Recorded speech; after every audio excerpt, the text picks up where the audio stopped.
অনেক ভাই জিজ্ঞেস করেন, হুজুর রমজান মাসে স্ত্রী সহবাস করা যাবে কিনা।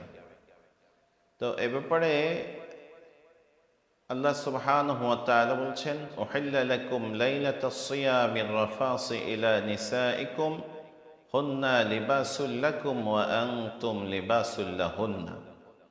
আল্লাহ সুবহানাহু ওয়া তাআলা বলছেন, তোমাদের জন্য স্ত্রী সহবাসকে হালাল করে দেওয়া হয়েছে। তোমরা রাতের বেলায় স্ত্রী সহবাস করতে পারবে।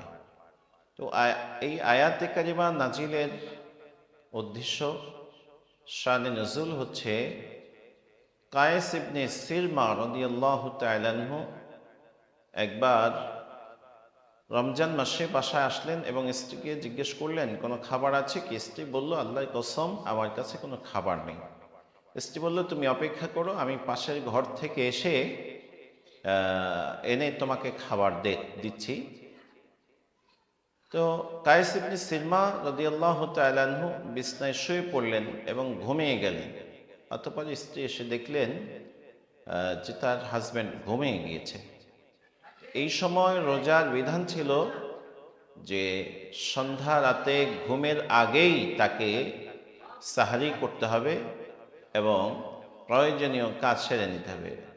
ঘুমিয়ে পড়লে আর তার জন্য সাহারির বিধান ছিল না। অপরদিকে একদিন হজরতে ওমর ইবনুল খাত্তাব রাদিয়াল্লাহু তাআলা আনহু রাত্রবেলায় স্ত্রী সহবাস করে বসলেন। আল্লাহ রসুল সাল্লাল্লাহু আলাইহি ওয়াসাল্লামের কাছে এসে বললেন, ইয়া রাসূলুল্লাহ, আমি হালাক হয়ে গিয়েছি।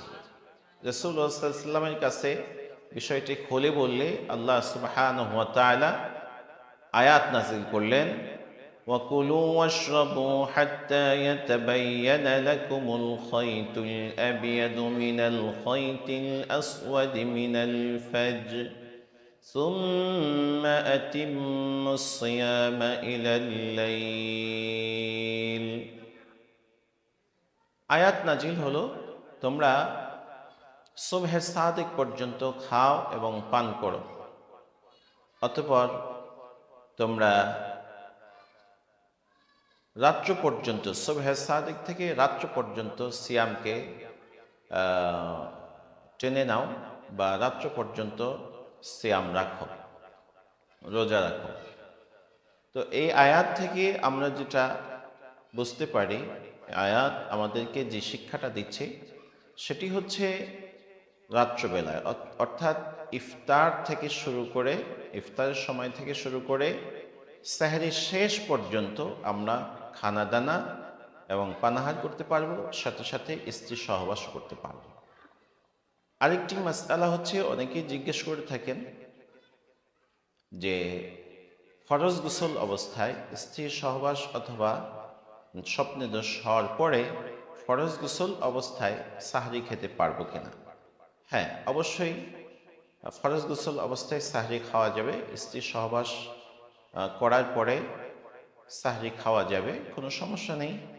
হ্যাঁ, যদি সময় থাকে তবে আগে পবিত্রতা অর্জন করে সাহরি খাওয়া উত্তম।